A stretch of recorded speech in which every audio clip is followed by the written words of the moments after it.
Trying something new. Did you? Oh, you know something happened because Mr. Davies and I were in this studio until the wee small hours. We were here until what, 11 p.m., midnight on Saturday when President Trump announced that he'd bombed Iran. So I was I was giving my little toddlers a shower. So this is nice, have a glass of wine, had a nice dinner, go to sleep. And I just happened to be looking and I saw this post from Trump. Just as it happened, minutes after it happened. We have completed our very successful attack on the 3 nuclear sites in Iran, including Fordo, Natanz, and Esfahan. All planes are now outside of Iran airspace. A full payload of bombs was dropped on the primary site, Fordo. All planes are safely on their way home. Congratulations to our great American warriors. There is not another military in the world that could have done this. Now is the time for peace. Thank you for your attention to this matter. Love, thank you for your attention to this matter. 2 phrases were capitalized here: bombs and World now peace. is the time for peace. Both capitalized there. Then Trump came out and gave these remarks that evening. And I want to just thank everybody, and in particular, God. I want to just say we love you, God, and we love our great military. Protect them. God bless the Middle East. God bless Israel, and God bless America. Thank you very much. This was a notable remark. So the whole little speech was 10 minutes or something like that. It was very, very short, very un-Trumpian. It was also un-Trumpian that he walked out there with a bunch of guys behind him. It wasn't just him alone. It was all me. It was all, I mean, he was standing there with J.D. Vance, Vice President, Secretary of State Rubio, and Pete Hegseth, the Secretary of Defense, who were there not only for their roles in the government. It's kind of odd for the Vice President to be there. The Vice President in many administrations doesn't do very much. That's been an American tradition going back to Washington and Adams. So why was Vance there? Vance does take a much more active role in this administration than many of his predecessors. Why was Vance there? Why was the Secretary of State there? Dropping bombs on Iran was not exactly diplomacy. What's the nation's top diplomat doing there? The Secretary of Defense makes a little bit more sense, but why didn't you have the chairman of the Joint Chiefs? What was that about? I think this was about showing unity because President Trump knows that this issue, perhaps uniquely in his administration, threatens to divide his base. Because the MAGA base wants 2 things, and the 2 things are in conflict. The MAGA base overwhelmingly does not want Iran to have a nuclear weapon and overwhelmingly does not want to get bogged down in another war in the Middle East. And there is a tension. I'm not saying they're totally contradictory, but there's a tension between those 2 things. And so Trump, I think, brought out Vice President Vance, who, according to... I don't totally agree with the point he's making here, but I definitely think he brought out all those people for some sort of reason, for sure. Reports has been more skeptical of intervention in Iran. And Rubio, who's a little bit in the middle. Pete Hegseth, who has been a little bit more hawkish on Iran. He's bringing them all out to say, my administration is unified. And Trump is very good at this. He's very good at pulling together coalitions of people who seem to have contrary views. The protectionists and the free traders, the culture warriors and the Chamber of Commerce. He's done a pretty good job of bringing them all together.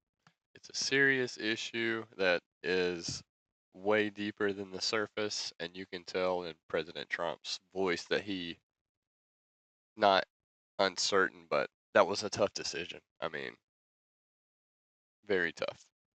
But notice in that statement there, we want to thank you, God. I love that. He seems like he's speaking a little more extemporaneously. These were meticulously crafted remarks. Here, he kind of loses the poise a little bit. And it's good. It's good to thank God. We love you, God. Pray to God. Because I think President Trump realized this is a precarious moment. Right. He does. The constant bravado that he displays, I think there's a little crack in that bravado here. Yep. I think he's saying, well, hold on. This is wild. This is not something that I want to make the hallmark of my administration. He don't have a choice. That's why he kept those remarks so tight, why he kept an image of a unified cabinet behind him. I think the way Trump views the attack on Iran is, we had to do this. I said I would do this. I've been consistent for 10 years. This is something I had to do, but I don't really want to do it. Correct. I want to focus on getting the economy spurring again. I want to focus on the deportations. I want to focus on the 250th celebration of America. I want to focus on domestic issues, not so much bombing Iran. So I'm going to do it. Trump felt as though this was necessary, but I don't think this is his top priority. There's a little twinge of uncertainty in his voice. So the question is, how will this play? Uncertainty. I just said that. This issue, unlike any I've seen in my lifetime, highlights a generational divide on the right. On the one hand, you have boomers and Gen X who I think view this as a display of strength. Hey, if you're a gun owner who wants to shoot better, then you're going to need... I'm turning that down. Back up. We told you can't have a nuclear weapon. We're going to go in there, fly those B-2s. America, baby, going to send some freedom seeds down the range. And we're not going to let you do that. We're not going to let you push us around. Unlike these weak prior administrations, Biden and Obama, we're going in there. We're going to show you who's who. I think to boomers and Gen X, this plays a strength. However, I think to millennials and especially Zoomers on the right, I don't think this plays as strength. I think millennials and especially Zoomers view this as a display of weakness, that it displays Trump getting led around by the Israelis, for instance. They're being led around by the foreign policy establishment in D.C., being led around by the people who have wanted to bomb Iran for 20, 30 years. I'm not saying that's what it is. I'm saying that is how it reads among millennials and Gen Z, especially in the very political, very plugged in, very online parts of millennials and Gen Z. And so, what do? Only because millennials... If you're Trump, you're the man. You're the guy. You're the president. You're not the leader of some faction. You're not the representative of a single generation. You were the president of the United States, leader of the Republican Party, leader of the conservative movement, and leader of the country. You have to balance both of those things. And so one way to find a via media here on the Iran issue might be to not totally isolate yourself, not say Iran can develop a nuclear weapon if it wants to, not say I don't believe the intelligence reports that Iran is developing nuclear weapons, but to say, okay, we're going to go in, we're going to bomb the facilities, but we're not going to push for regime change, which is what Vice President Vance said on ABC News Sunday. Well, first of all, we don't want to achieve regime change. We want to achieve the end of the Iranian nuclear program, John. That's America's objective, and that's what the president has set us out to do. The president, in the very tweet you mentioned, or the truth that you mentioned, John, said explicitly that he's not trying to take out the Iranian supreme leader. He's trying to take out their nuclear program. And, of course, we took a major step forward with that last night. And again, John, I think we have to back up and test some premises here. How do you achieve long-term peace? How do you prevent spiraling Middle Eastern conflict? Is it through overwhelming military power targeted to an American objective? Or is it by sort of walking yourself into these long-term protracted military conflicts? I think by choosing overwhelming force, and overwhelming force tied to something that is important to the American people, that is the end of the Iranian nuclear program, we can achieve peace much more fully than if we sort of sit on our hands and hope that somehow if the Iranians get a nuclear weapon, they're going to be more peaceful. That is a stupid approach, and the president rejected it. Very, very well stated. I would say that that is probably precisely my view of the situation. That if the security concern has really risen to this level, that Iran is close to being able to get a nuclear weapon, then America, as the global hegemon, has to intervene. But we don't want to push all the way into Bush-era nation building, planting a Madisonian democracy in Iran, which would be even harder than it was in Iraq where it failed. So we are not pushing for regime change from the U.S. And it would have played very, very well until President Trump posted about regime change hours later. We'll get to exactly what he said in 1 second. First, I want to tell you about Old Glory Bank. Go to oldglorybank.com/ No ads here. We'll see if we can fast forward really quick. Yep. There we go. Back to Donald. That is Old Glory Bank.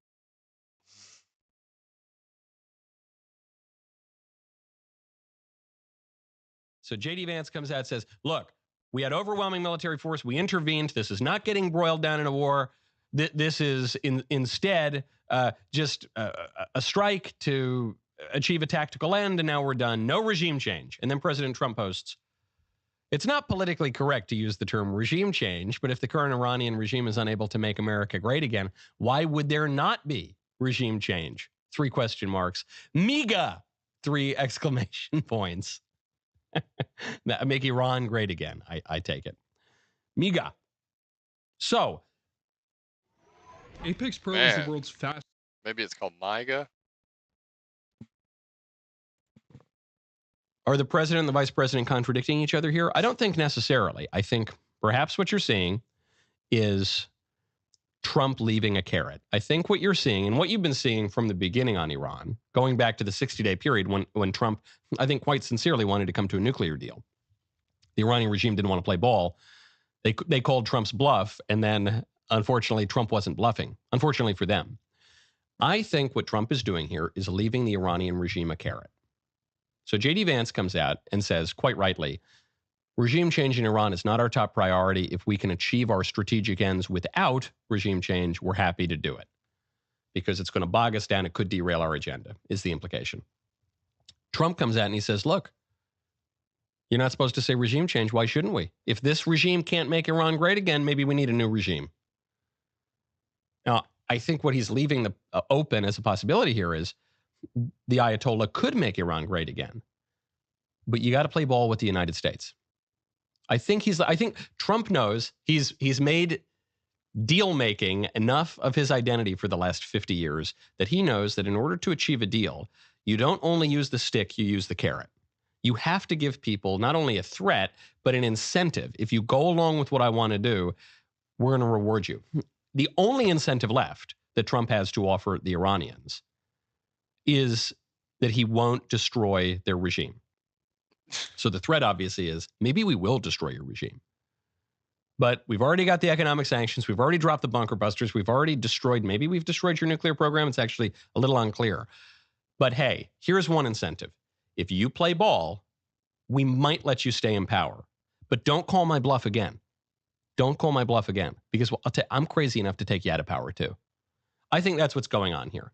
I think in a helpful way for the Iranians, Trump is giving the Ayatollah the ability to save face here. Because what could the Ayatollah say to maintain his legitimacy and his credibility? At this point, he's been completely pantsed by the United States and Israel. He's been completely humiliated. There's very little left of the regime to change in the first place. But if the Ayatollah can come out to his people, to his neighbors in the Middle East, to his allies in China and Russia, and say, look, yeah, they took out most of my nuclear facilities. Okay, yeah, that was really bad. But you saw Trump. Trump wanted to kick me out of power, and I held on to power. Take that, America. Take that, great Satan. Yeah, you thought you could push me around. You can't push me around. I've held on to power. It gives him something to be able to save face. But I think it's a credible threat, too. If the Iranians really don't want to play ball, maybe they say, look, at this point, in for a penny, in for a pound, we're done. I've named my successor. They're going to take me out. If not the Americans, the Israelis are going to do it. Because even if the Americans don't want regime change as an urgent priority, the Israelis do. They've said, I think it was the defense minister of Israel said that the Ayatollah can no longer be allowed to exist because the Ayatollah struck that hospital in Israel. So, okay, look, maybe it's all over and we're not going to play ball. Maybe we will have regime change. But I think Trump is leaving open the possibility. Maybe we don't. Now, some members, turning back to the domestic front, some members of Congress are saying that Trump's strike on Iran is illegal or unconstitutional. And whatever you think about the strike on Iran, as you know, I've urged a little more circumspection and caution on Iran, though I recognize we're a global empire. There are more forces at play than just particular ideologies. However, some people came out like AOC, said this is unconstitutional. Unconstitutional. We need to open up impeachment investigations. For what? Not just her. Hakeem Jeffries was suggesting this was illegal, unconstitutional. A lot of top Democrats. So we'll get to whatever their argument is for a second, because I'm not surprised that AOC and the Democrats are calling this unconstitutional. But you have an ostensibly conservative Republican, Thomas Massie, making the same argument on liberal CBS News. Ready to lose the hat and regrow the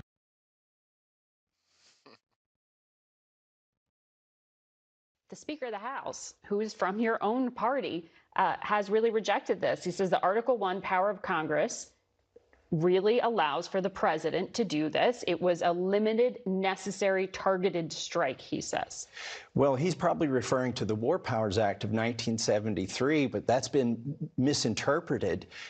There was no imminent threat to the United States, which was what would authorize that. And I think that's peculiar to hear that from the Speaker of the House. Look, Congress was on vacation last week when all this was happening. You haven't been briefed on any of We the details. haven't been briefed. They should have called us all back. And frankly, we should have debated this War Powers resolution that Ro Khanna and I offered instead of staying on vacation and doing fundraisers and saying, oh, well, the president's got this under control. We're going to cede our constitutional authority.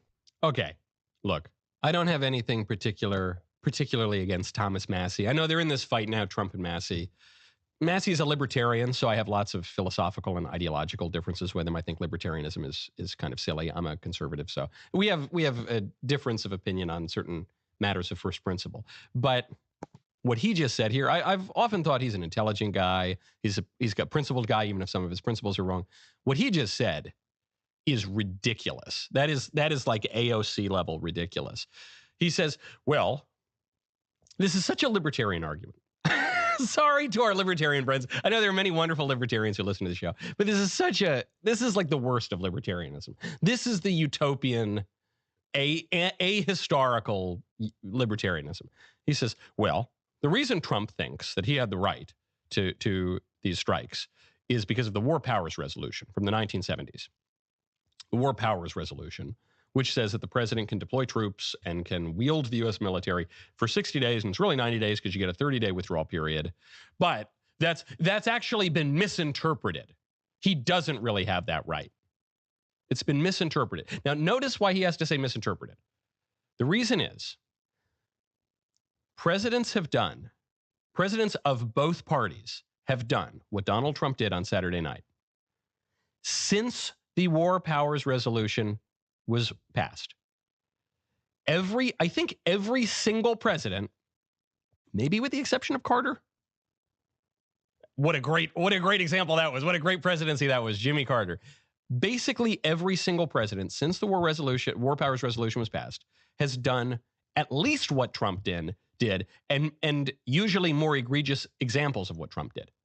So Jerry Ford did what Trump did twice. Ronald Reagan did it 3 times. At one time, the troops in Lebanon created a big problem, the Beirut barracks bombings, which killed a bunch of U.S. troops. George H.W. Bush did it twice. Bill Clinton did it 3 times. George W. Bush actually did get authorization, though sometimes he arguably exceeded his authorization. What's funny is George W. Bush was actually among the most constrained in using the War Powers Act. Barack Obama did it twice. Joe Biden did it a couple times, though it was a little bit murkier because there were much older war resolutions or use of force resolutions for Obama and Biden, but they basically used it a couple times. So what is he arguing? What is Massie arguing here? He's saying, okay, since this war resolution was passed in the 1970s, it has always been misinterpreted. Basically, every president of both parties has used it in the wrong way. But I, Thomas Massie, I know the true meaning of the War Powers Act. And so I know that it has just been constantly misinterpreted for 50 years because no one asked Thomas Massie. Someone should have just asked Thomas Massie, and then they would have been clear on what the law actually meant. Okay, let's skip Michael Knowles and Thomas Massie. Name one concrete political achievement that person has ever done. That person can claim. Name one.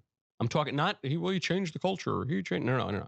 I want like a concrete, actual political achievement for your most favorite, beloved, principled libertarian politician. You can't name. President Jermaine.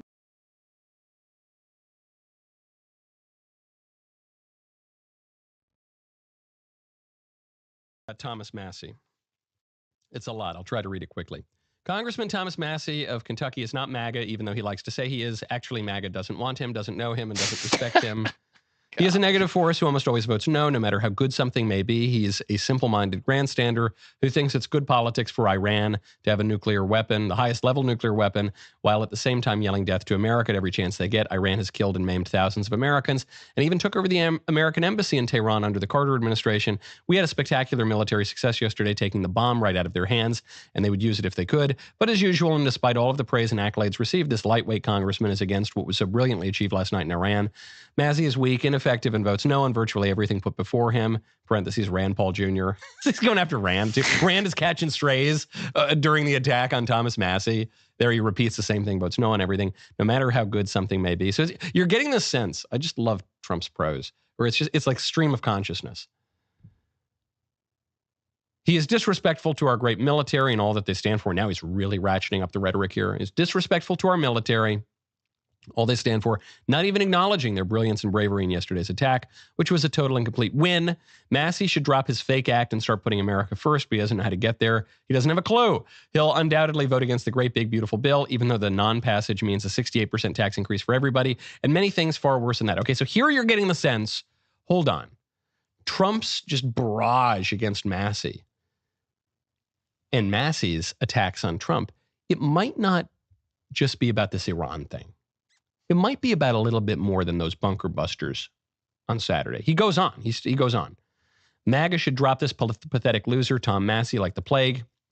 The good news is that we will have a wonderful American patriot running against him in the Republican primary, and I'll be out in Kentucky campaigning really hard. MAGA is not about lazy, grandstanding, non-productive politicians, of which Thomas Massie is definitely one.